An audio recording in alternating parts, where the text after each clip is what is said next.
Warning, incoming game over. Warning, incoming game over. Welcome to Game Over Montreal. It's been a long time here, folks. I've been gone for 15 days now since I've done one of these. So I've been itching to get back and talk to you and talk about the Montreal Canadiens, but they didn't give us a lot to talk about tonight, let's be honest. I think their biggest talking point is please shoot the puck towards the net. But it was a weird game. And we're here with Brendan Kelly from the Montreal Gazette today. And I'm really excited about this one because Brendan laid out a bunch of questions last week, and we talked a little bit about what matters, what doesn't matter, what's big, what's small, and what we should look at for the Habs rebuild coming up over the next little while here. We're going to talk about that, some smaller questions in the second segment and some bigger questions in the third. I mean, it turns out it's a pretty good day to have a bit of a boring game. We'll talk about the game right away in a second here. But more than anything, it's going to be a deep dive show tonight. We're going to get in on some big burning questions for the Montreal Canadiens. So don't worry if the game didn't entertain you. We'll do that for you. All right, Brendan, how you feeling tonight? I'm feeling great. I mean, it was, we were just talking before we started this. It was a weird game. I mean, it was like, it's actually it's a big week for the Habs. There's a lot going on, right? That was a disaster on Saturday night. Laine's back, almost seems ready to get back into the lineup. Dach and Slough are put down to the fourth line. So there's all this excitement. Then you come to the game, and first game against the Utah Hockey Club, right? This is a historic thing. And, first period, 5 shots. It's like, oh my God, this is kind of a thing. I mean, I forget how many shots there were in the first period against Vegas. It seems to me it was about 5 or 6. So it's like, this is pretty brutal first period, but you know what? It was 0-0, and you know what people were saying going into this is you've got 2 very winnable games. I mean, some people, in the media and on social media saying you could get 4 points Tuesday, Wednesday. Obviously, now you can only get 3. You got 2 winnable games. Utah, not very good. Columbus, very bad. So, though, you know what? I think the Canadiens have trouble when they go into Columbus. So, but yeah, it was a weird game. No, it was kind of like, I don't know what it was. It was not a great game, clearly. No, it was. I feel like the execution in the offensive zone was just not there. I think it was Rick Springhetti on Twitter mentioned that their passes were like really long.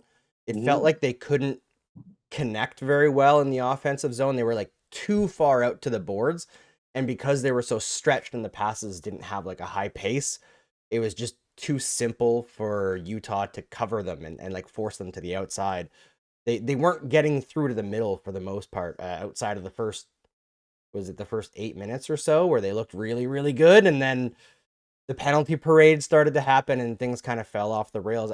It was one of those games where it could be as simple as the amount of penalties in a short period of time just really shortened the bench and killed their flow and they couldn't get it back. So it's That not. was weird. I mean, the penalty thing alone, I think 3 in the first, when they were all towards the end of the first, it was like just one after another, and then 2 quick ones. I mean, if you were reading lips with that, I think it was the 5th one, Martin St. Louis was rocking off a few F-bombs there, and obviously just fed up, though it's funny because, one of the best things the team has is their penalty kill. So they did pretty well, and eventually they scored. I mean, I guess technically not a power play goal, but it really was.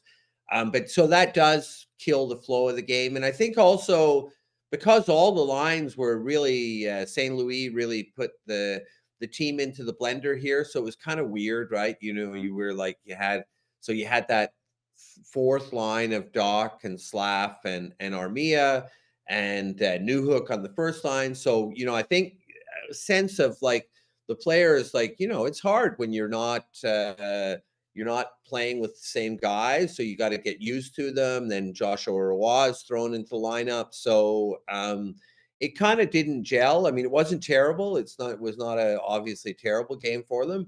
Get a point is decent, but I mean, it was a winnable game. I mean, that's like at home against Utah. You think you got a chance to win that game, and they didn't. And then again, too, like, I mean, and it's just one of those storylines where you go through the overtime, and the overtime's kind of weird too, and it's all a little tentative. And then, of course, it's Sergachev who scores right at the end. It's got to be the guy that's like, sore point for Habs fans. And then on top of that, he had that, thing with Savard earlier. So, and then he wins it, and he looked mighty happy to be doing that. And with I think 26 seconds left too. So you're like, oh my God, you're almost there to get to the shootout, which is basically a coin toss, and you can finally get a win, and would be a big deal for the team, obviously, because the mood was so sour, both with the team, but also with the fan base since Saturday night, which was such a disaster. Yeah, it's a lot of stimulus happening at the same time Yeah. for the Montreal Canadiens. You mentioned Line, Joshua Wall, a lot of line juggling. I feel like there's more panic coming from the media side than there is from the team itself. And honestly, I also feel from the fan base. I feel like there's a lot of It's not coming from the fan base, or it is? I don't think it's coming from the fan base, the panicking. I think that there's disappointment from how the season's gone so far because the team itself raised the expectations. They talked about taking a step forward. But I don't see a lot of panicking in the fan base. I see some people saying like, oh, tank year, let's just do another tank year, kind of like throwing in the towel already. But I haven't seen a lot of like, oh, the rebuild is failing. But I have seen that on the media side of things. And I feel like a lot of it, a few folks that I've seen on like the traditional media side of things have kind of laid that at the feet of the fans, being like, oh, well, they're definitely not patient enough to wait through this. And it's like, I don't think it's a lack of patience right now. I think it's just a little bit disappointed because we still haven't seen Line really. The team has not performed better than the previous season. But at the same time, that big swoon to start the year is kind of over. I know that they're not racking up wins every game, but they're not playing like they were when everyone was scratching their heads about what this team is going to look like in the future, right? Like that game against the Washington Capitals was crazy a few weeks ago. No, you're right that so they went through that 6-game losing streak, and if memory serves, they lost 9 out of 11. That was worse than anything last season, and they were really, it wasn't even just losing, it was the Kraken game, it was the Rangers games. They were getting blown out, and in an unacceptable fashion for everyone, for the fans, for the players, but also management can't accept that, obviously. They can't be losing 8-2, 7-1. And they've come back from that. They clearly tightened up the D. Like the defense during that run of losses was just like, what the F is going on here, right? It was just like, it was completely crazy. But the fan thing is interesting, because, I do What the Puck column on the Gazette website. And I go out and now we talk to fans, and I go to McLean's Pub or outside the game. And you're right that fans are, it's a very interesting time in the Habs world, because you always used to say that the sort of common wisdom was that the Habs fans were the most impatient fans in hockey, and they were. And now they're maybe the most patient. Like they've been sort of, brainwashed, I would say, or sort of, marketed into this thing where it's in the rebuild. We have a TV series. And so they're like, yeah, it's all just, we go through another year and we'll get picks. And they're pretty good about it in general. Though I would say that, well, firstly, during that losing streak, when I was talking to people, people were like, this is terrible. But the other thing I think that we have to take into account, and it's a bit like in politics, it's the silent majority. And I can tell you, Andrew, that like I'm driving home from my hockey game, beer league hockey game last night with my buddy who's a big Habs fan. And I said, me and you are fanatics. We watch the games. And the guy looks at me, he says, I'm not watching these games. So there are a lot of people out there who are just like, you know what? Like when the team's losing and they're also kind of boring a lot of the time, right? We watch, we're in it, and the hardcore fans watch, but there are, look, TV ratings are down.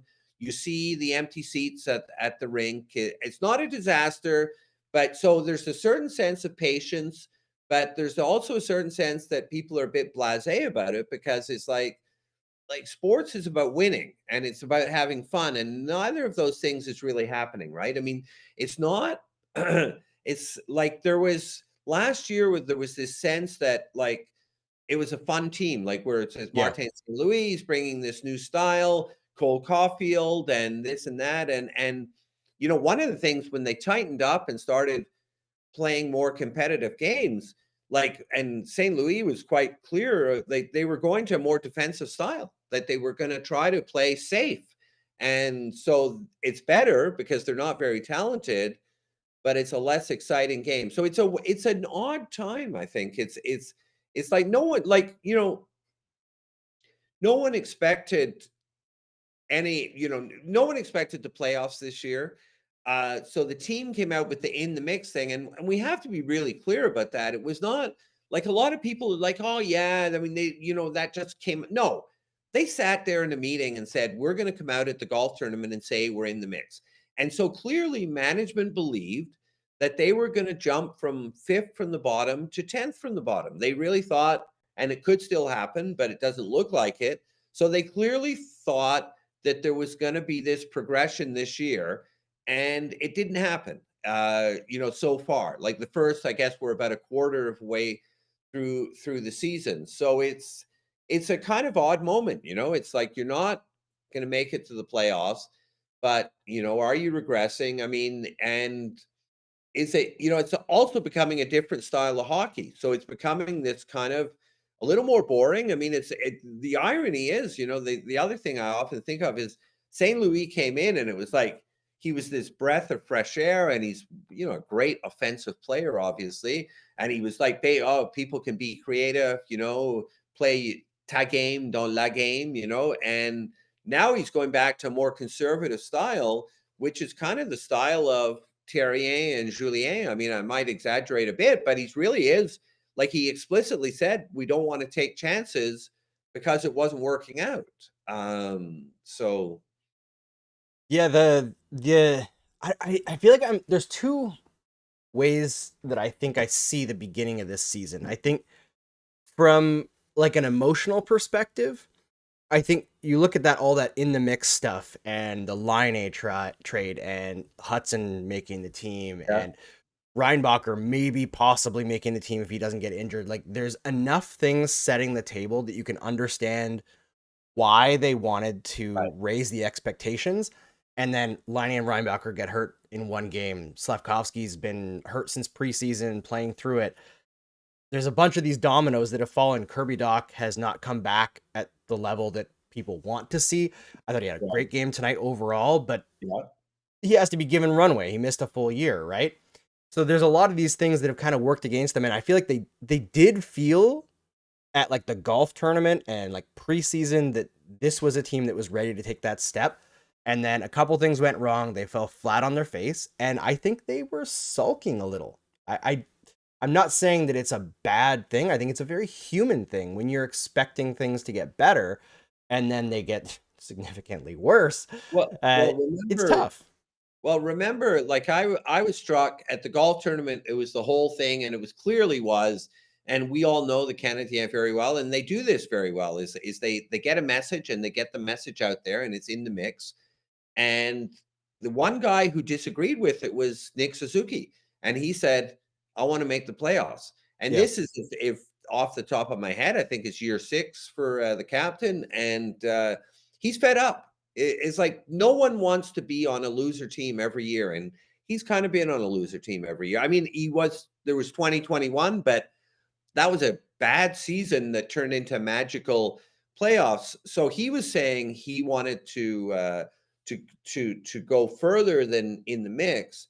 But I think that, yeah, I think that there's a sort of letdown when they realized probably pretty quickly that they weren't really going to be in the mix, and the players know that, right? I mean, they're professional hockey players, and I do think, and I think it starts with Nick Suzuki, who's having a good season points wise. But I mean, honestly, he's not the same guy. There's not, he kind of, you know what? It's funny actually. I mean, he's not like the ultimate the ultimate mopey captain was Max Pacioretty, right? Like Max would come out after a game and he's practically crying.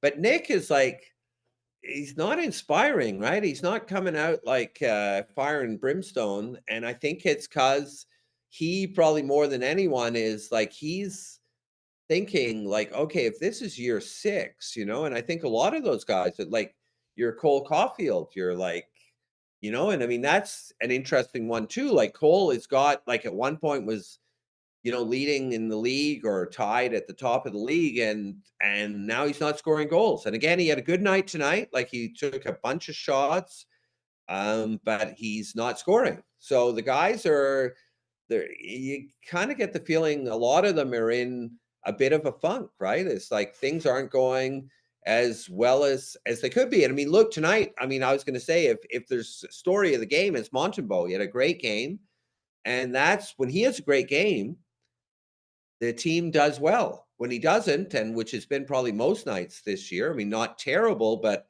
well, he's had terrible nights, but he's not been as good. And you know, that's probably a big part of the season too. It's like, there were 3 goalie system last year, and me and many others were saying this is a dumb system, and so eventually management agreed, and they got rid of Jake Allen, which I guess was the obvious choice. And so here you have Montembeault for the first time as the number 1 goalie, and he was great tonight. He was great, obviously, in the opening game against Toronto, got the shutout, and he was also amazing in that game against Edmonton. But he often hasn't been, and so it's like here he is. This is his chance. This is his first time ever to be the bona fide number 1 goalie, and it hasn't been a success yet. And really, I mean, you can't point to many teams that have a lot of success without having at least a quite good goalie, right? So Yeah. is that weighing on them too? How many times has he let in? And I don't know the figure. How many times has he let in the first shot?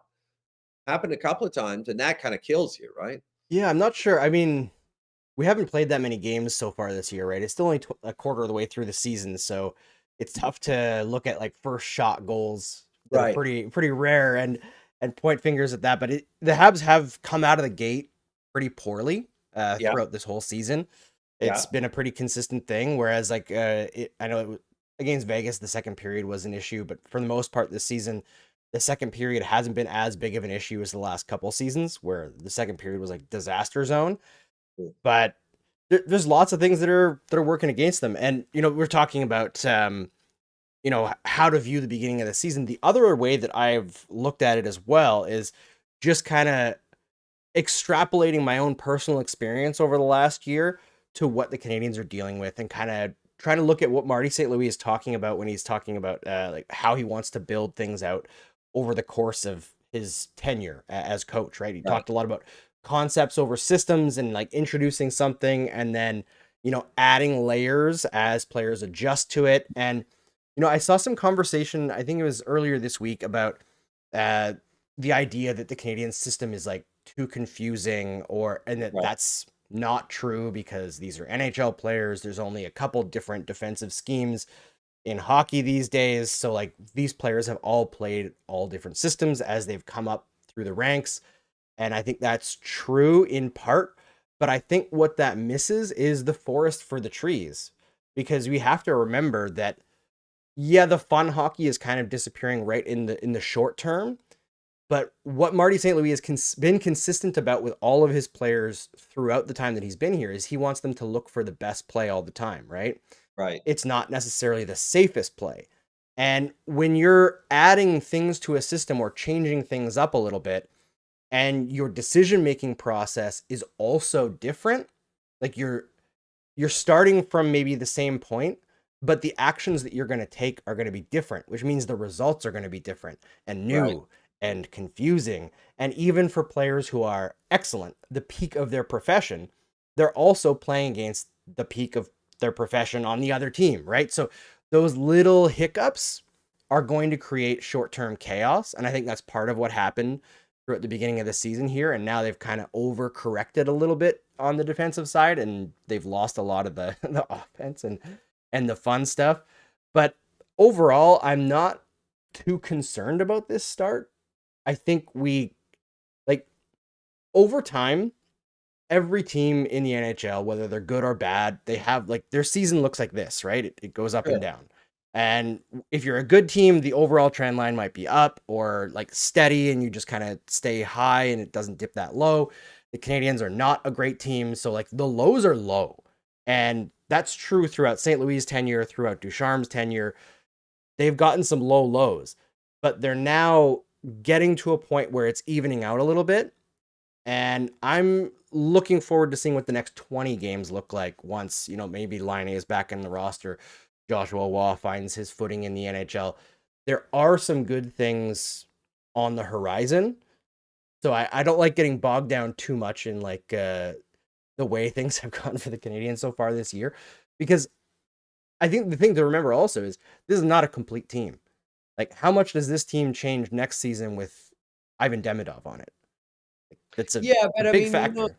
no, for sure. And I mean, look, that's very exciting, and that looks like a super promising thing. But I mean, one of the things, the way I look at this is you can only talk about what you have, right? Like, I mean, the Yep. future is, I always loved that line from Carey Price where he said, because we've been talking about this for years with the Canadians, the prospects, and he says, all I know is the five guys in front of me. So we've got the team that's there, and as you know, because I mean, it came from our discussions online about all this. I think the team's regressing. And I'm not saying, like, a lot of people misinterpret this and say, I'm saying, like, throw out the baby with the bathwater, that we just have, you need to get stars in. And I'm not saying drop the development process. I'm just saying, it appears like you're saying things could correct themselves. And of course they could. It's only a quarter of the season, but I see disturbing elements there, and I think that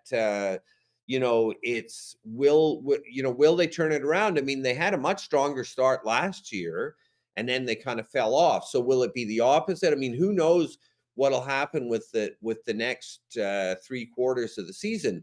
But what I see in the first 20 is some disturbing things. I see disturbing. So the goaltending, not good enough by any stretch. And I don't think anyone would say it's good enough. The defense was an absolute and unmitigated disaster. Now it's getting a bit better, but it's still not remotely where it should be. And I think it's, as a lot of people say when I say that and we get into these discussions, oh, they're all too young. Yes, that's part of the problem. Is they're all too young. So there's too many young defensemen. And also they probably, there's we're not in the room and it's hard to say, but it seemed like they were confused by whatever system or concepts were being given to them by their coach. And then the scoring is a problem too. And it's like, we were talking about tonight with 5 shots, and this often happens where they get a ridiculously low amount of shots. And you look at, like guys like Dach and Slavkovsky, each with 1 goal. And I mean, these guys, okay, they were on the fourth line tonight, but they were still in the first wave of the power play. So they've been up until now on the first line and the first wave of the power play. So they've been giving the best opportunities of any forwards on the team, and they still got 1 goal. I mean, it's completely unacceptable. I mean, it's just so they're not scoring. Newhook is again scored tonight, and then he had a somewhat better game as well. And Doc really did, probably was one of his best games. I mean, that chance that he had that ended up in a penalty was I don't think I haven't seen a move like that from him all year. It was beautiful, that little toe drag thing. But he's not scoring. Newhook's not scoring.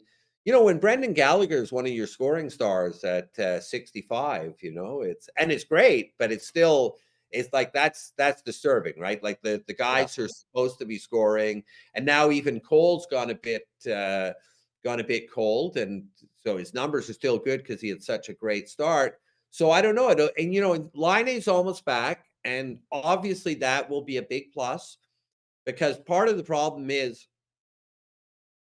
traditionally, and they've broken it up in recent games, but you had that first line of Slav, Suzuki, and Caulfield, but then you had nothing else afterwards, right? So you put, so say you had Doc on the second, and then you really didn't have a second line. So obviously that was their idea, right? Is you like to if you have say a Dach and a and I guess they thought he would be at center, and you would have line A, and then say New Hook for the sake of argument. Then you've got something like that seems like a second line. So that's been part of the problem. So line A for sure will help, and it looks like he's very close. But like given like the problems with the team, I don't think and I think it'd be a real mistake to be counting on line A to suddenly turn things around. Remember, he hasn't played for a year. Yep. He came into training camp, had a pretty serious injury. I mean, did look good. But and also even his whole career. I mean, everyone's like, oh my God, we got this great goal scorer. Well, not in recent memory. I mean, his whole Columbus tenure, he basically missed half of his games and was not the guy. And I get it; it was a dysfunctional situation, and he seemed like it's encouraging. He seemed happy here, but I don't think like you say you add line A next week. It's going to take time, and what will it be? It'll be better, but I don't think that solves all of your problems. So I'm not No. sure where we end up. Look, we're in like I believe still in last place, right? Tied with Chicago. So there's a long way to go. And I can say, when people say, oh, it's the media or that I'm like negative, I can assure you not that I'm talking to these people, but or not that they wouldn't be telling the journalists anyways. Ken Hughes and Jeff Gorton are not happy. They're not happy with how things have gone.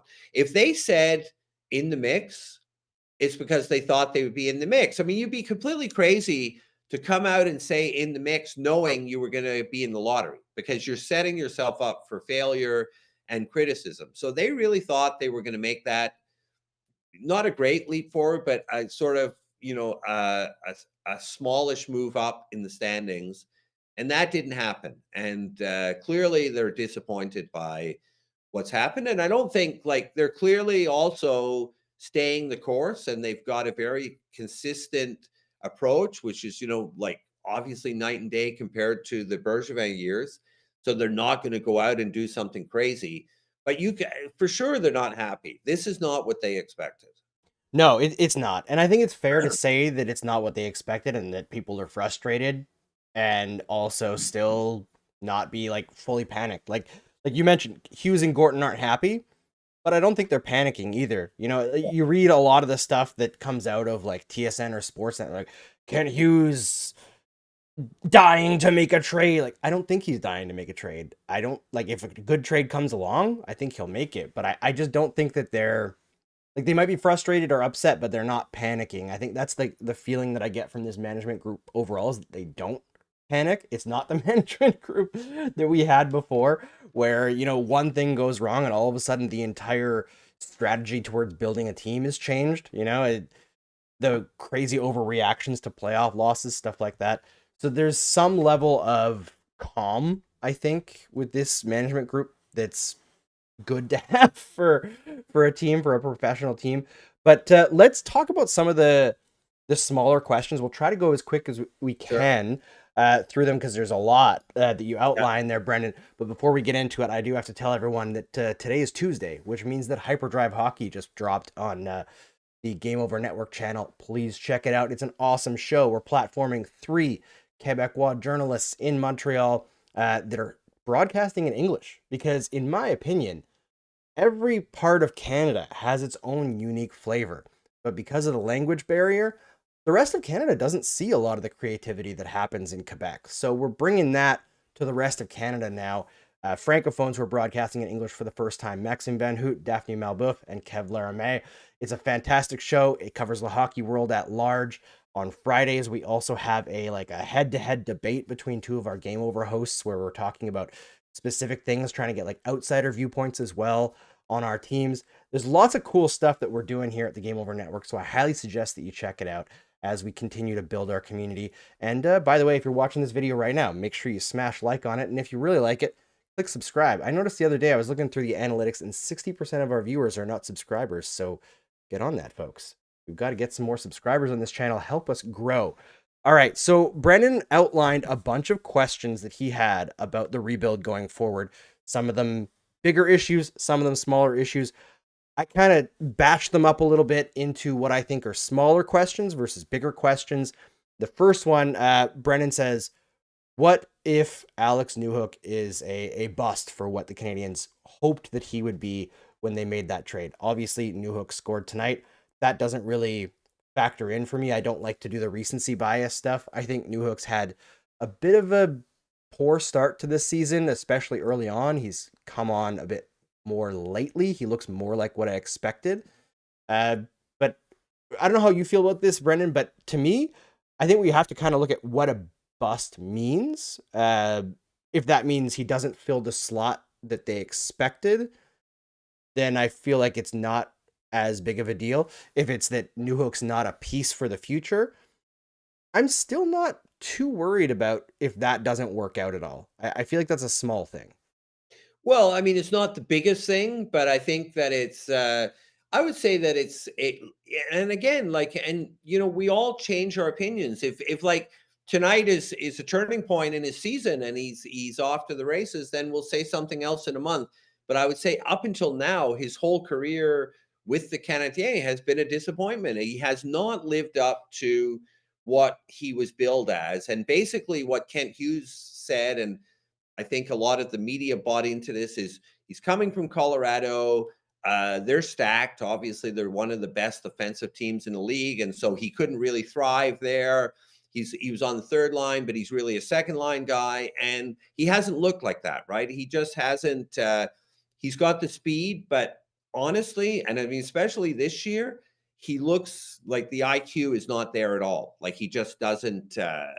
He's just not making smart hockey moves out there. And I agree, it's not the biggest thing, but I would say the other reason I say it's a bust is one is you're rebuilding. And so he's an important piece. He might not be certainly not the most important piece, but he's an important piece. And you gave up a couple of good draft picks. I mean, it wasn't, you didn't give away nothing for this guy. And so you gave a late first round and an early second round. I mean, these are important picks. So we'll see, but I would say so far jury is in that it hasn't been good. Yeah, I think it depends on your expectation for Newhook. Like when that trade was made, I actually took a lot of crap on Twitter because I didn't think it was very good. I thought it was an okay trade at best. Right. And comparing to the rest of Hughes's work at that point, I thought it was like the most underwhelming trade at that point so far. Newhook last year kind of pushed my opinion more along the lines of it's probably a decent trade just based on like the success rates of picks, right? Right. Having a guy who can score on the roster is decent. But I see him as a third line guy. Like I just don't see Newhook as part of the top 6 in the future. And I don't think that trade necessitates him being on the second line or first line in order to be not a bad trade, if that makes sense. Right. Let's move to actually quick. There's a couple comments here. Outrage says he just wishes Newhook were a little bit more consistent. And Ramelli says Newhook is great in the neutral zone, not so great in the defensive and offensive zones. And I think that's actually pretty astute. It's that speed through the middle that really sets him apart. All right, you mentioned what if the Canadiens should have kept Kovacevic, Allen, and Monahan. I feel like this is a question where in the immediate, I think we could make arguments for all of them. Right. Jordan Harris as well. But long term, I think none of those moves are going to hurt them. No, I agree. Like, look, I mean, I've said this to various message groups I'm in and my friend is like a big, like we got to just stick to the plan. And it's like we're in a rebuild, so you get rid of those players, and I get that, but I think it's more that precisely, and precisely what we're missing is good veteran players. So we have veteran players, but they're mostly spare parts left over from the Bergevin era, bad contracts. And I mean, they've actually looked a bit better, in recent days. I mean, in fact, Dvorak had a good game. Like, I mean, he's kind of my bet noir, but he had a good game tonight. I mean, it's, and he's been, he's a good guy to win faceoffs. But we're missing, like, say on D, Kovacevic. I mean, he's not great, but he's good. He's solid. We're missing solid guys with a few years experience. Jake Allen, I mean, I was all for trading him, and I don't I mean, I get it. he's obviously not a guy for the future of the Canadiens, but they have a goaltending problem. And, so I don't know. And Monahan, I mean, I really get, because you'd have to, I just wouldn't have made sense within the salary structure, though there is a pretty direct correlation between Monahan and success with the Canadiens, right? And it's a center that really, because that's also part of the problem is so you really don't have a second line center. I mean, you're really weak down the middle, period, right? Yeah. And that's a problem going forward. So that's not just a problem for this year, because you got Dach thinking he was a center, and up until, well, he was playing center tonight, but that was an unusual thing. If he's not the second line center, which it looks like he isn't, who is? Well, it could be Michael Hage, I guess, but I mean, again, who knows? And that's We'll years. we'll save Doc for the last segment because I feel like we Okay, can go in deeper on him. sure. But yeah, I think I'm with you. I feel like the loss of Monahan does loom large. And interestingly, last year or 2 years ago, when Monahan got injured, the entire team tanked by like Right. all the underlying numbers. Last year, when Monahan got traded, they actually took off because it was really? at that point that the Suzuki, Slavkovsky, Caulfield line was really put together permanently, essentially, Right. and we're given a lot more ice time, and that line just played really, really well down the stretch. And I think Joshua Watt also came up for 2 months and was really strong around the trade Right. deadline. It was like January through March before he got hurt. There's a couple things that coincided and allowed them to take steps forward. But yeah, it's the center line is not great right now. We'll talk about Doc in a minute, but okay. The other one, Logan Cooley versus Slav. What happens if they made the wrong pick? I think this is one of the ones that for me has kind of been asked and answered because we're a few years on from the draft now. We don't know who necessarily is going to be the best player in the draft, Right. but I think we've seen enough from guys like Shane Wright, Slavkovsky, Logan Cooley, Simon Nemec, David Juracek that there's not a ton of separation in that top area. So it's one of those situations where if the Canadiens felt that they needed that play style over the other playing styles, I'm totally okay with it. I was very shocked when they made the pick initially, but I do think time has gone on to prove them correct. And a lot of the talk about Slavkovsky this season, I think, is a little bit out to lunch, honestly. We know he's been injured. He's got the knee brace on, but outside of just pure finishing, I think he's been fine this year. Like defensively, I think he's been pretty good. I know he had a rough moment against Vegas, but here's something to keep in mind for Juraj Slavkovsky. He's been bounced around all over the place. He hasn't had consistent line mates. He's still fourth on the team in terms of controlling the puck. When he's on the ice, the Canadiens do very well comparatively to when he's off. Consistent. And this is 2 years now that this has been happening. He pushes play in the right direction. There are areas of his game that definitely need refinement. But every game that I'm watching, I'm not looking at Slavkovsky and saying like, he's the problem.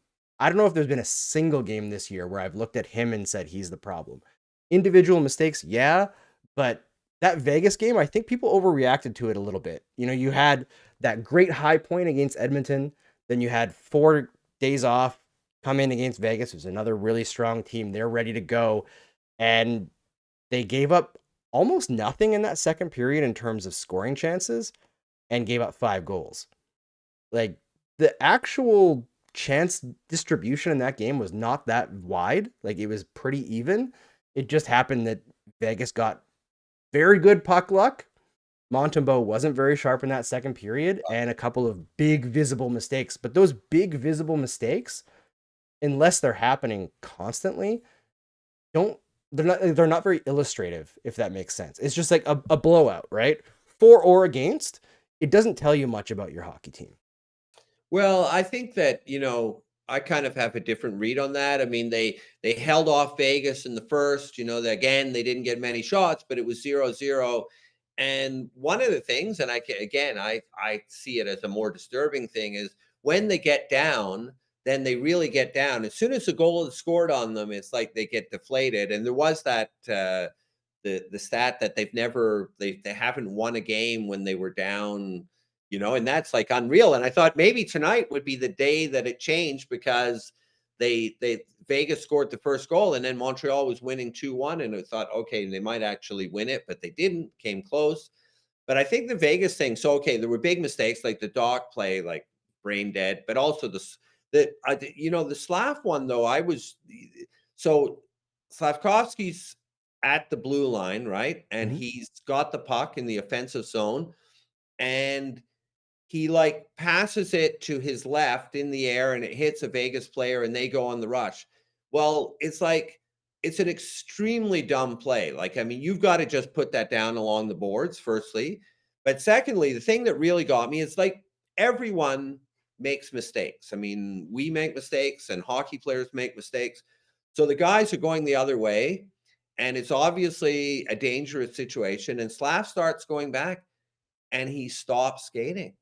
He stopped skating. Did you look at the video? I mean, I watched it a bunch of times because I was like, what the puck? The guy is like, what is that? And it's like, it's so to me, that's more disturbing. It's like, and I find that often the thing with him is he's not engaged. And it's like, what is that? This guy got 40 points in 40 games or something like that in the second half of, like, he was, when that line was on fire, I mean, he was playing like a superstar, right? Or like an elite NHL player.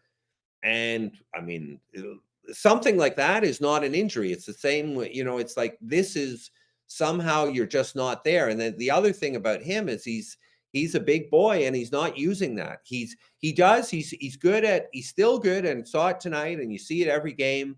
He can hold people off the puck, but he shies away from any contact. And it's like, that's a problem with this team. The team's too soft.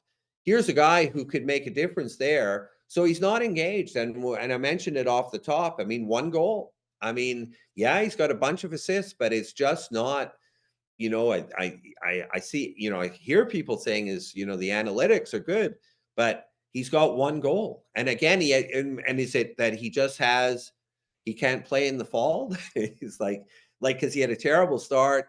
So, and speaking of stuff of long-term issues, like, we don't know who Slav is. We can debate it and argue it, but it's been too inconsistent, right? I mean, he was injured the first, or we know what he is. I wouldn't call him inconsistent, honestly. I think the first year really colors the perceptions.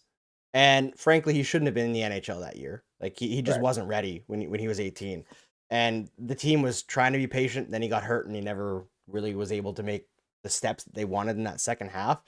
But over the last year, I don't think he's been inconsistent at all. And I honestly, I don't see the lack of engagement. There's definitely mental mistakes that happen. Missing coverage, sure. I don't think he's a finished product defensively, but I actually find him very engaged. Tonight, he had several big defensive breakups. He was the one who was putting couple goals on Armia's stick that never ended up, I don't even think, getting to the net. I think that's also something that we have to consider. That's a waste of time, Andrew. Yes. Armia on the power play is a choice. And I thought he had a good game tonight, especially on the PK. Oh my God. That was incredible. That sequence where he was like, he sort of had the puck for like 40 seconds. That was beauty.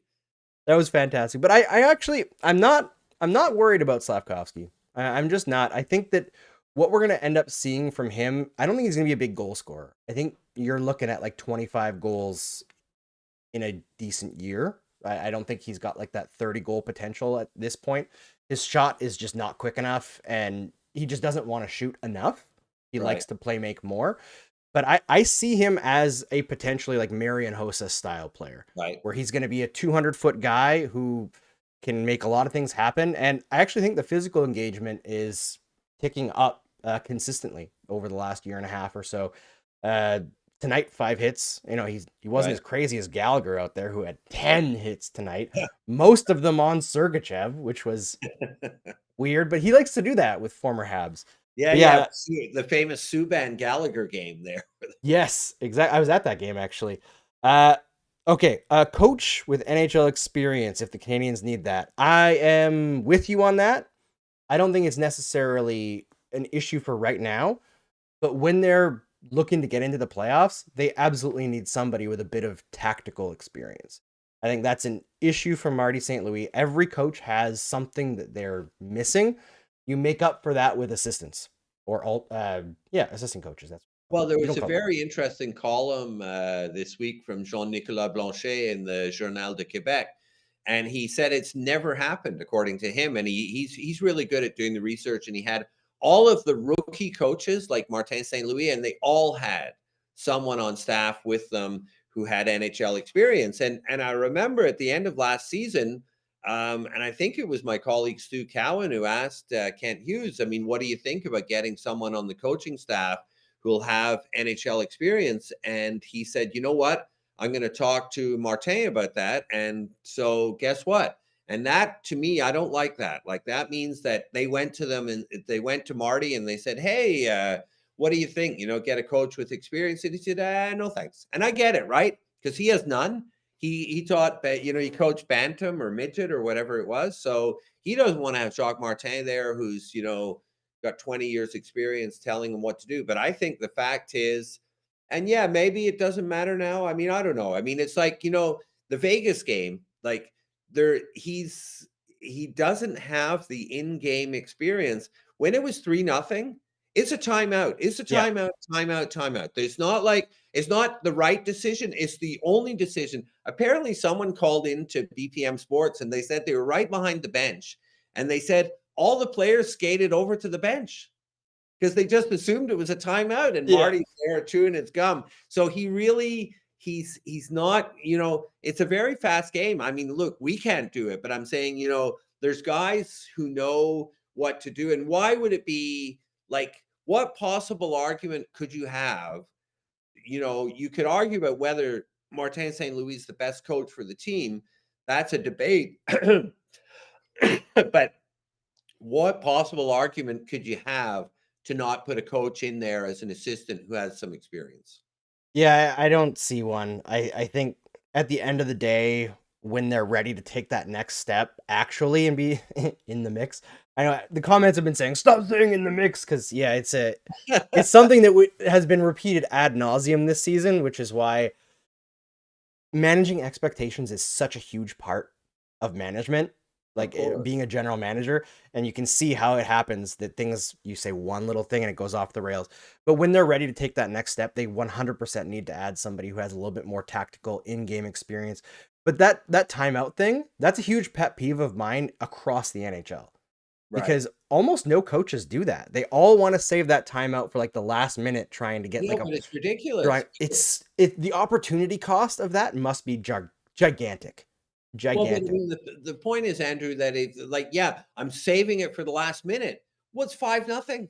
Like Mhm. you don't need the last minute. You know what I mean? Like you've lost the game. You lost, and in fact, in that case, when it was 3-0, that game was over. And you know, Vegas came back a bit in the third because sorry, Montreal came back a bit in the third because Vegas is like it's 5-0. We're planning, you know, which bar we're going to after the game. We know you're not coming back into this game. So no, or you know, it's either a timeout or you pull the goalie. And he also should have pulled the goalie. I mean, there were 3 goals and 5 shots. Like Montembeault clearly was not in that game. I mean, it was crazy. So he needs some help in that.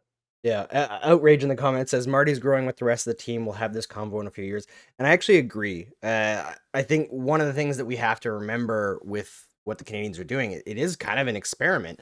Is as much as they're trying to develop a team and the players, they're also trying to in real time develop a coach, right? Well, and will he be the coach when they're competing? I don't know. I think he still has a guaranteed 2 more seasons because I think they No want to give him 2 years with Demidov. no one has a guaranteed 2 years. Look There's what no happened such thing as to a Boston. guarantee in sports, but I think that this management group is very patient and they know that it's a long road. I think he has a very, very long leash. All right, Yeah. last little question. I think we can get over it really quickly. What happens if they should have taken Michkov over Reinbacher? I think we can all agree that Michkov would have been the better pick, Correct. but would he have come here? I don't know. And I think that's where it comes down to it. Like, if they had intelligence that they could pick him and it never would have worked out, then you kind of have to move past it. And Reinbacher has potential to be a very, very good piece for this team. He won't be as good as Matvei Michkov, but that's they can't win that one, right? Whether Michkov could have gone there or not, we don't know. But at this stage, I think that question is asked and answered, and it was asked and answered on draft day. Like, Michkov will be a better player than Ryan. No, and the thing about that is, yeah, it's come and gone, but it's a legitimate thing. Like, I saw a comment today somewhere on social media. Oh, you Habs fans are so crazy. Who cares? Just move on. And it's like, no, this is a thing. We're still talking about picking Wickenheiser instead of Denny Savard 40 odd years ago. So it is a thing, and every team does that. Or how the Canadiens didn't pick Patrice Bergeron. It is totally a legitimate thing to say. And I can remember doing my What the Puck column. We're at McLean's Pub when they picked Reinbacher. People were angry and upset. Like, the fan base really didn't like that choice at all. And in typical Habs management style, they massaged the story within a couple of days to make it look good, but people were not into that. Now, there's so many storylines, and who knows? Like, there's all kinds of journalists who told me definitively he said he wasn't coming. We don't know that. I personally, I'd be surprised. Why would he say that? Secondly, even if he did say it, you could still pick him. You don't have to. It's not his choice, and then you trade him. And you know what? Someone would have given you something for Michkov. But also, was it more that, remember, there was the whole thing about his attitude problem, and he's an egotistical player. Was that coming out of Montreal though? I'm Like, not. I definitely heard that, but I don't think it was coming. Like, I don't think that was the reason for Montreal. I think specifically it was that they felt he did not want to be in this organization, that he had an Right. idea of where he wanted to go, and there were questions that they had about him, and I don't know. But it's a hard one to talk about, I think, because everyone kind of agrees anyway. Yeah. So people just don't want to talk about it because they know that it wasn't, No, and we're the thinking best like, possible damn it, situation. we're thinking like it could have been Demidov and Michkov, Yeah. like two like Russian stars. But hey, it's not going to happen. It's true. All right, let's transition to the bigger questions because we got to talk about Kirby Dach. I know that it's probably going to be too much Dach talk this season because it's the number one story, really, is do the Canadiens have their number two center behind Nick Suzuki? I think this one, for me, I'm much less worried about Dach than most people are, because I can see the little bits starting to form as he's getting his feet under him a little bit, and the confidence is clearly not there. He's going to have things go right for him a little bit before that happens. But at the same time, like, the underlying numbers are getting better. The team is getting outplayed less and less while Dach is out on the ice. And I do think long-term he'll probably be a center. Whether or not he's the 2 center or the 3 center, or even if he ends up moving to the wing, again, that trade, I think, will be fine because Dach is good enough that even if he's a winger, he's going to move the needle. Like, I'm just not worried about him as a player. I understand that some people are, but we gave Caulfield a huge amount of leeway last year with the lack of finishing after the shoulder surgery, and you could see things were being worked out. Now looks closer to normal. We're probably not going to see full Kirby Dach until next year. I just don't buy that the injury argument. I mean, I'm not saying, and I think in the case of Cole Caulfield, and it's funny because Caulfield completely denied that there were, and I guess he would, that there were any. Every athlete will, right? Right. It's just like nobody wants to admit they're injured in the playoffs. Nobody's 100% after like day one of training camp. Of course. But the thing about Cole Caulfield is he only does one thing. Like, he doesn't, I mean, he actually has a fair number of assists this year, but essentially he shoots and a bunch of those shots go in, and he has an incredible shot. And so shoulder injury is for your wrist shot is hugely important. What I see that like, there's two things about Dach. One is I think he's hugely overrated. like Montreal fans and the media, and maybe even though it comes from the organization, they overrate players. So like when Kirby Dach went down last year in the second game, it was like, oh my God, this is incredible. Well, he hadn't really done that much. Yeah, it was a good season the season before, but it was hardly off the charts. And what, so one is he's never proven himself to be a genuinely great player in the NHL. There was, he picked third overall, so obviously Chicago had high hopes and were disappointed, and which is why they traded him. Um, so he hasn't panned out as of yet. And I think the thing is, okay, so he got injured and it's a tough injury and you lose a whole year. But I think we're giving him too much slack in terms of saying it's the injury that's holding him back, because a lot of what I see again, and I guess you're probably not going to agree, but I see a lack of engagement with him too. Tonight was a great game, but that's one game, and he doesn't make a lot of smart plays, and he doesn't. Again, if you're, and I would say with both of those players, with him and Slavkovsky, they've had a tough start to their season. I mean, tougher for Doc, I think.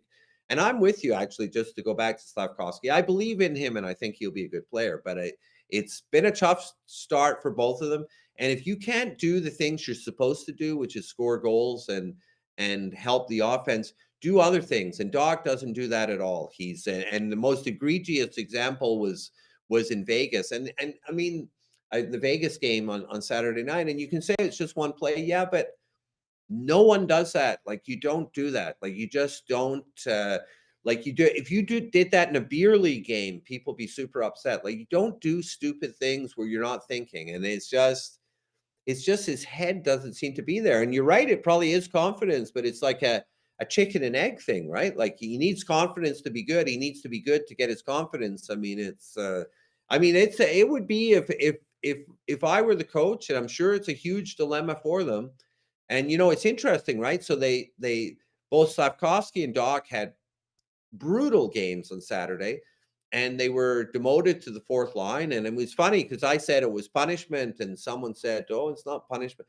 I mean, it seems to me like if you're on the first line and you've been on the first line or second all year, and then you're both put on the fourth line, it is punishment. And then they moved them back to center too. So we'll see. I mean, I think it's a real dilemma if you're Martin St. Louis, right? Like, I mean, firstly, he doesn't do the punishment thing that much, so it's a much more sort of positive messaging. But how do you get someone like Doc going? It's clearly not where it should be. And you know what? I mean, again, tonight there was flashes. I mean, honestly, that play where he brought it in and moved around the D man. I mean, it was a thing of beauty, and it showed, like a big, strong player doing something like that the potential is there.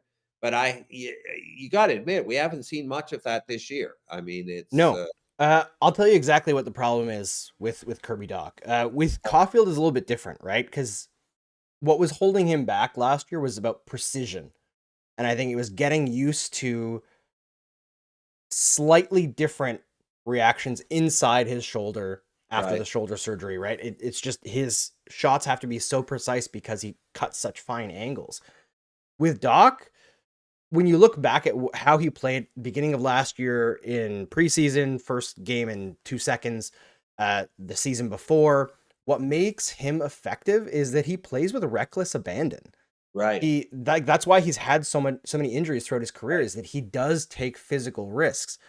I think he's a little bit worried in the back of his mind Right. about getting hurt again and missing another stretch because of how last year went down, how the year before ended.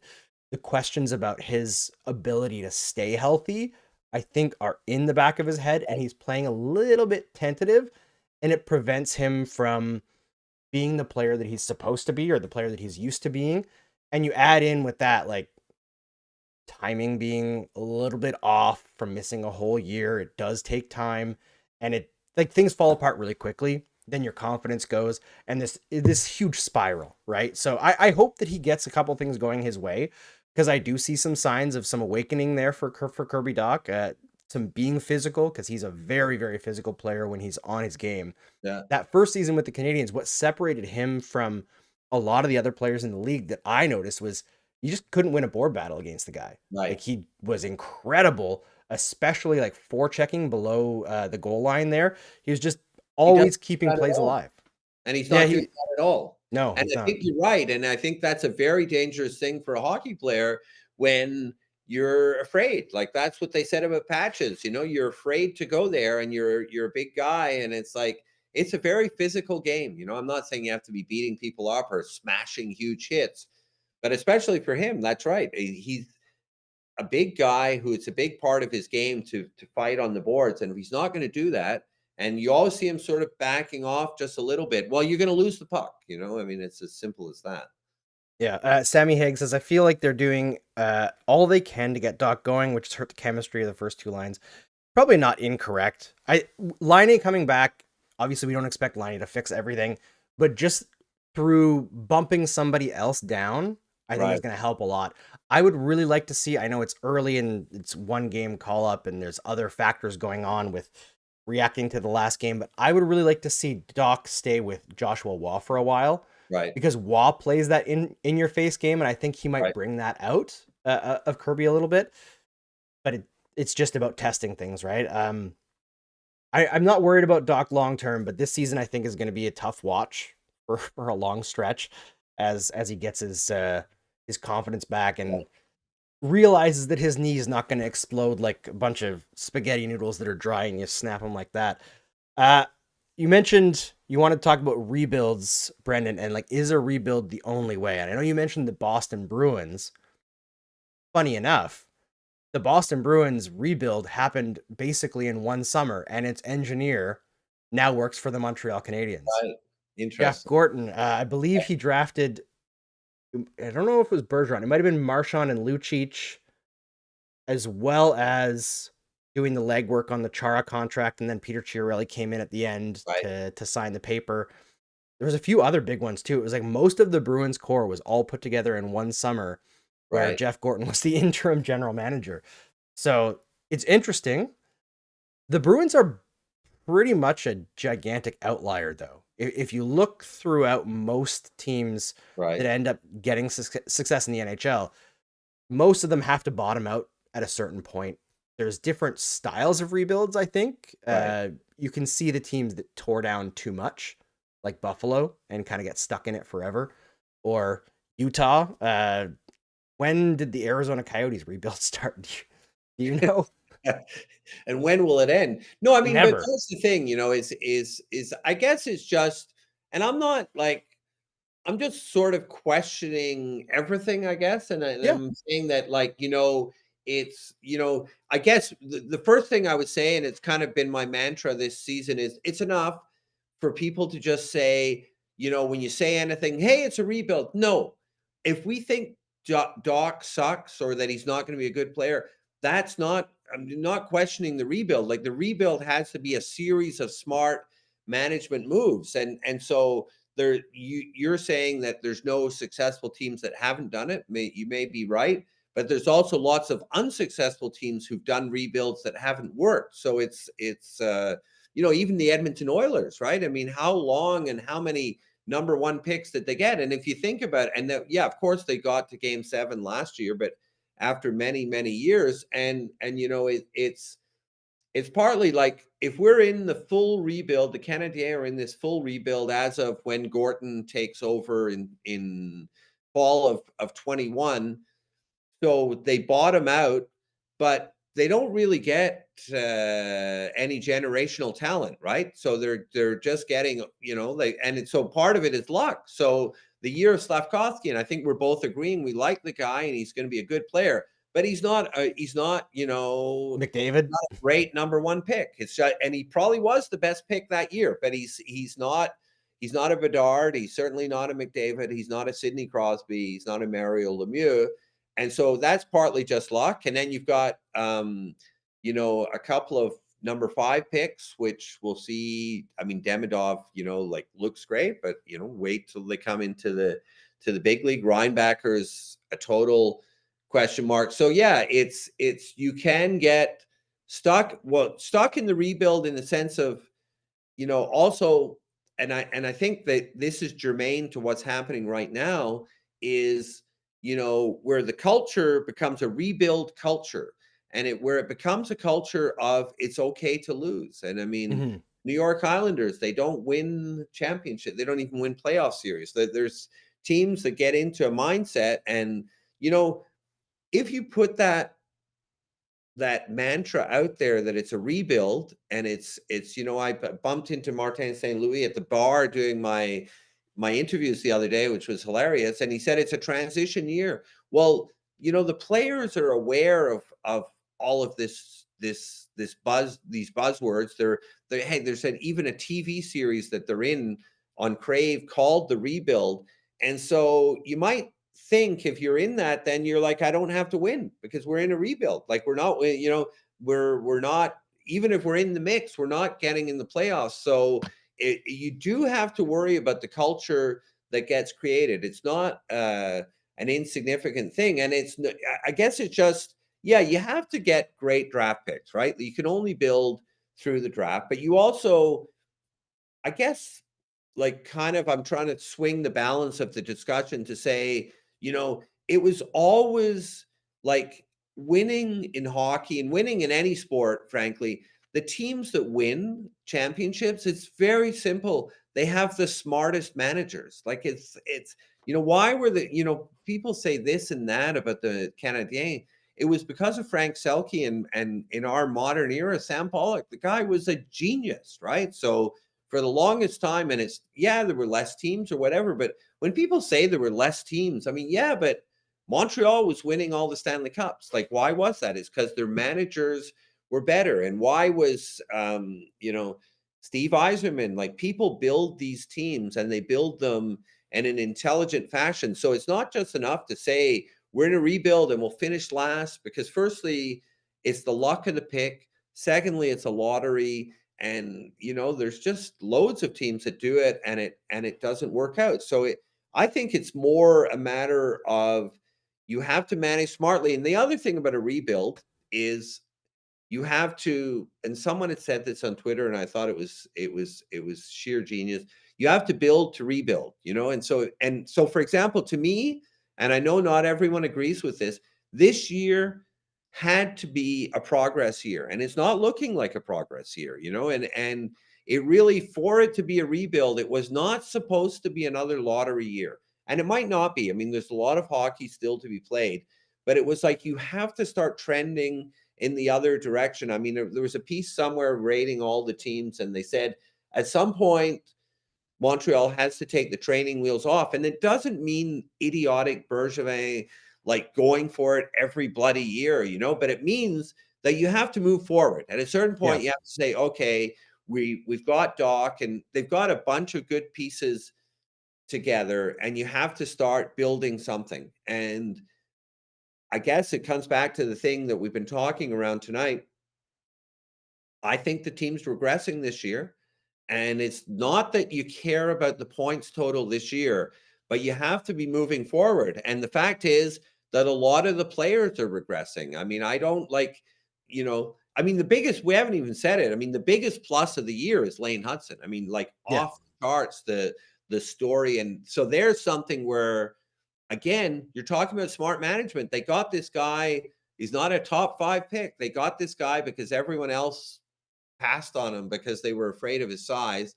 And so far, if we're talking about how great Mitchkov is, like, Lane Hudson will probably be number 2 in the Calder voting if it was to happen today. So he looks amazing, but you have to move forward. And do we see that? I mean, who's moving forward? It's like, Yeah. what players on that team are getting, like, what player would you say, Andrew, this year, oh boy, he's so much better than last year? There's not one. Like, you can't Trent say that about Nick. Gallagher. Yeah, you're the right. guy everyone expected to be too injured to play. Josh Anderson also. Unbelievable. It's Josh Anderson in the last, like, 2 weeks, 3 weeks. I mean, I had written that guy off I'm like everyone. Last year, he mailed it in. He had given up himself, right? And it felt like it at times, but I think it comes down to when you put a guy in the proper place, right? right. If they were to try to run Josh Anderson back out with, like, Suzuki and Caulfield again tomorrow, both of us would be screaming at the TV because he can't, like, his processor doesn't work on the same level that theirs do. But Yeah, but look what you're saying, Andrew, is you're saying, like, and I know we're kind of half kidding, but who are the improved players? And it's two guys who are not part of the rebuild. yeah, They're not going to be there when things are happening. So it's true. yeah, It's like it's been a disappointing start. There's no two ways about it. But there's lots of time left. sure. And I think the disappointing start is easy to get bogged down in and like cause like the panic. But I think that there's, we talked about trying to take a step. I feel like the line A move was to try to do that, right? It just didn't Right. work out so far with the injury in preseason. So it's hard to really judge like what they thought this year was going to be versus what it is so far, because out of the gate they were like sideshow Bob stepping on all those rakes. That's what the first month of the season felt like. Like no matter which way they went, it was disaster. And now they're starting to dig out of it, but it's not going to be easy because yeah, they're digging out of disaster zone, but they're still not a good team. So what does digging out of it look like? It looks like probably a lot of close shave losses, like tonight, where they don't necessarily deserve to win, but they played pretty decent. They'll have some good games down the stretch, but I think this is just kind of what we're in for another year. And it's unfortunate because I think we all want to watch better hockey. Yeah. But until some of those guys like Demidov, like Michael Hayes, some of their bigger prospects make the NHL, I don't think this is a team that will be as exciting as we want them to, which is unfortunate because, as you mentioned earlier, your friend was like, I'm not watching this.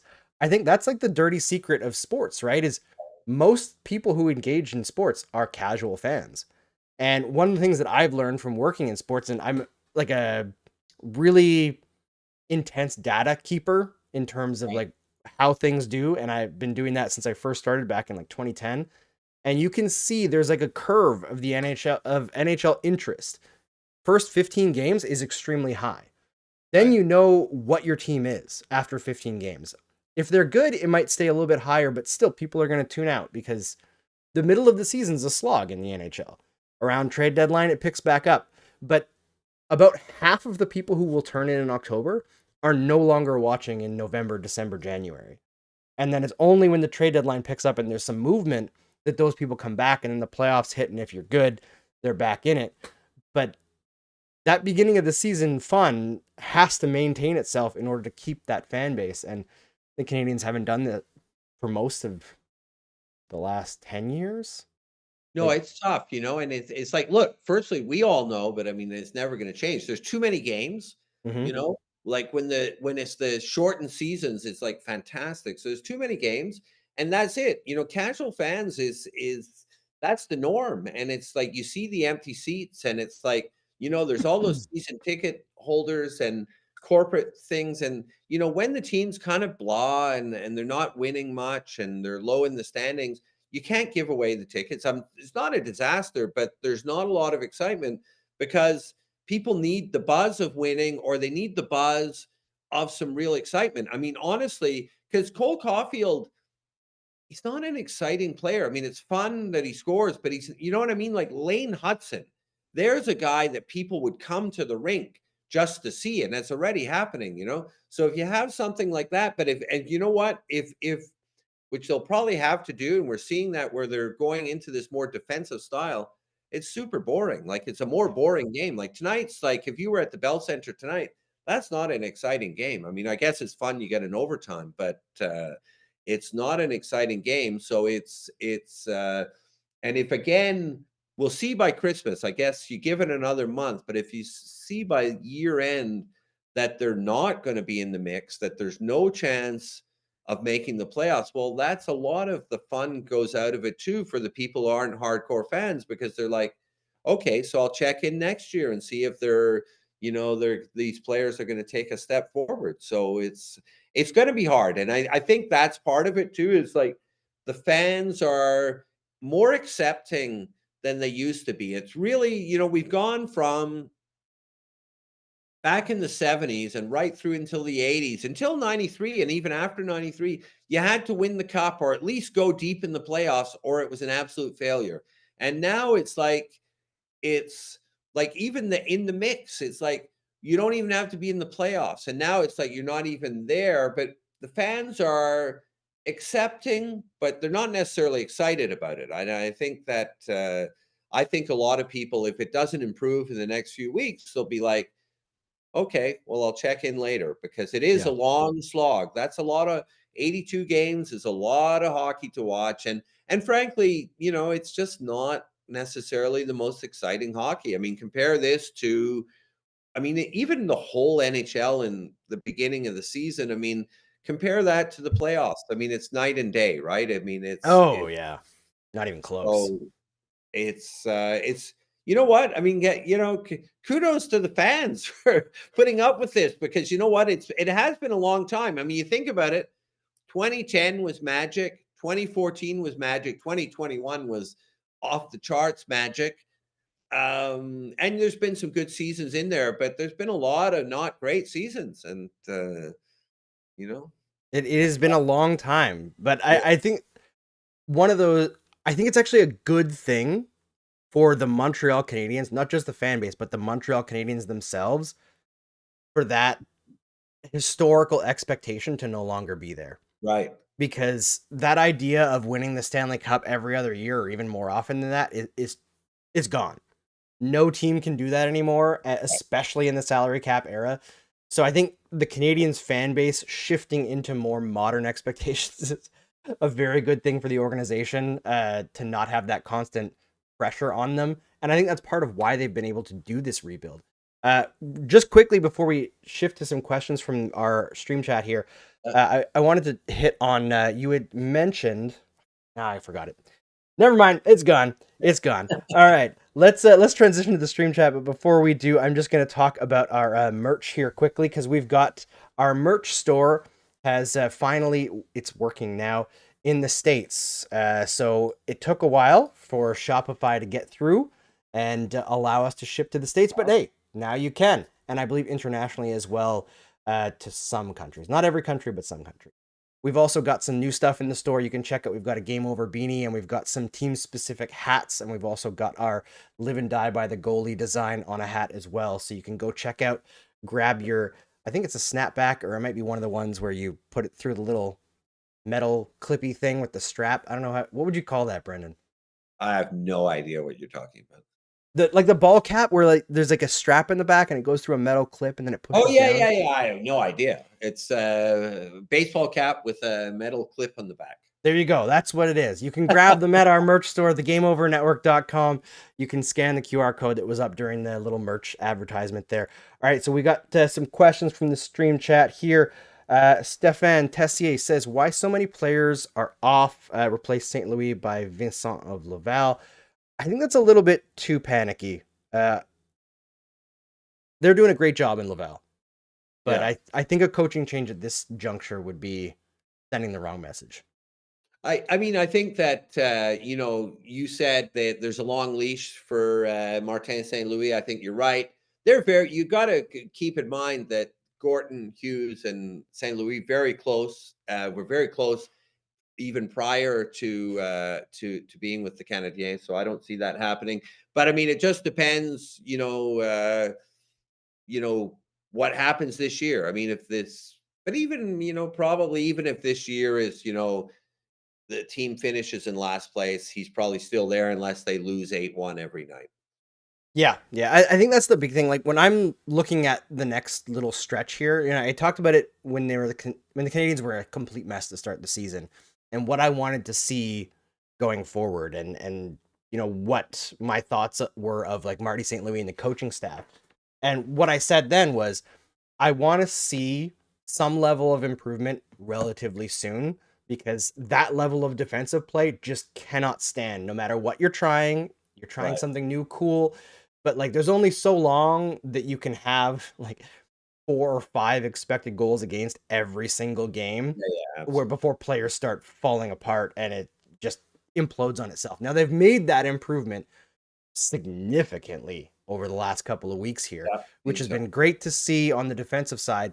But now I would like to see them maintain most of that defensive structure and bring some of the offense back. If they can do that, even if they don't win a bunch, I think people will be relatively happy. Get some goals going. Bell Center loves goals, Yeah. but I would like to see that happen relatively soon. I feel like they've got a short amount of runway before people start tuning out. Someone mentioned in the chat, there's so much else to watch and do now. Yeah. If it's not exciting yet, Trinka says people will move on. And yeah, 100%. Great point. Great point. There's always Netflix. Yeah, and MFM says Vincent's handling, Pascal Vincent, of certain players in Columbus did rub me the wrong way. Yeah, I didn't like how Adam Fantilli was handled last year in Columbus. It didn't seem like the way that you should treat a franchise level player. But also, I feel like Pascal Vincent was handed one heck of a crap situation last year with Babcock getting tossed right before the season. We saw that happen before with what's the name of the guy in Colorado? He's won the cup with them. He's a great coach. I really like him. I'm blanking on the name now. But when he took over for Patrick Waugh, when Waugh quit like right before training camp, that season was a disaster. Yeah. But you give that coach an actual summer to build what they want, and he's a fantastic coach. I think he's one of the best playoff prep coaches in the league as well. Yeah, no, absolutely. So there's definitely stuff to consider when you Trinka says, what do we want? Competitive games. What do we want? October. Yeah, that's asking for too much from these Habs. Marco Larrabee says, what would you guys be willing to give up in a Juracek trade? Is Juracek right-handed? Yeah, good question. Not happening, I don't think, right? No, it's not. I don't think there's going to be a big trade. I'm just trying to figure out. He is right-handed. The Canadiens do need some right-side defense. Yeah. Marco Larrabee says GM in Columbus made most of those decisions because he was under fire, hard to put on Vincent. Yeah, that's also a good point. Yeah. Well, and anyways, look, I mean, Pascal Vincent is the coach of the Rocket. I don't see that changing anytime soon. Yeah, and that's the other thing is he's doing such a good job that you probably don't want to mess with that either, because there are some important players down there. And, the whole rebuild thing with the Canadiens, we talked about, I think you could say pretty convincingly that they got pretty unlucky with bottoming out in the Slavkovsky draft. Not that we don't like him, but he's not a McDavid. He's not a Bedard, not a Celebrini. At the same time, I feel like you could also say they got really damn lucky to get Lane Hudson where they got him. Yeah. And 100%. really damn lucky to get Demidov where they got him. Yeah. So, there's always going to be good and bad in the rebuilds. And you mentioned, Brendan, it's a lottery, right? There's no guarantees. No, you never know. Demidov was honestly, they must have been freaking out in management that they got him, and the fans were like, that was not expected at all. No, and they definitely played mind games in that draft to try to get him to fall to them. I don't know if it had anything to do with what Chicago did in their decision making and passing on Demidov. If it did, if Hughes and Gorton literally worked Chicago until they passed on Demidov, all credit in the world to them. I don't know if there's actually any evidence of that. But they got very fortunate with that one. All right, let's see if we got any other questions here.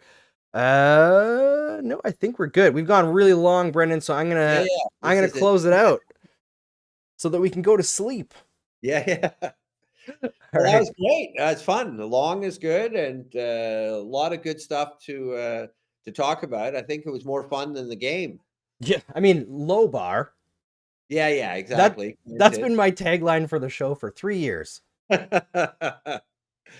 But hopefully they give us some more fun to talk about in the next little while here, because they've got the ingredients to be a lot more fun than they are. Well, it's going to be interesting. It's an interesting storyline. There's a lot going on. Line A coming back, Joshua Roy arriving. Is this a turning point for Dach? Does Slav wake up? There's lots of great storylines. I mean, it's a difficult product on the ice, but it's not uninteresting what's going on. Yeah, there's lots of storylines to keep an eye on and keep tabs on. They're the Montreal Canadiens. Can never go wrong with the Montreal Canadiens. It's special. We have something important and special here, and gotta always remember that. All right. 365 days a year, man. There's always something to talk about. 100%. Both with the Canadiens and this city. It's a 100%. vibrant, alive city. It's a great place to be. All right, I am Andrew Berkshire. This has been Game Over Montreal. He is Brandon Kelly from the Montreal Gazette. Thank you for watching with us today, and we'll see you on the next one, which is tomorrow night. right. Mark Dumas hosting as the Canadiens take on the Blue Jackets in hopefully not another overtime game.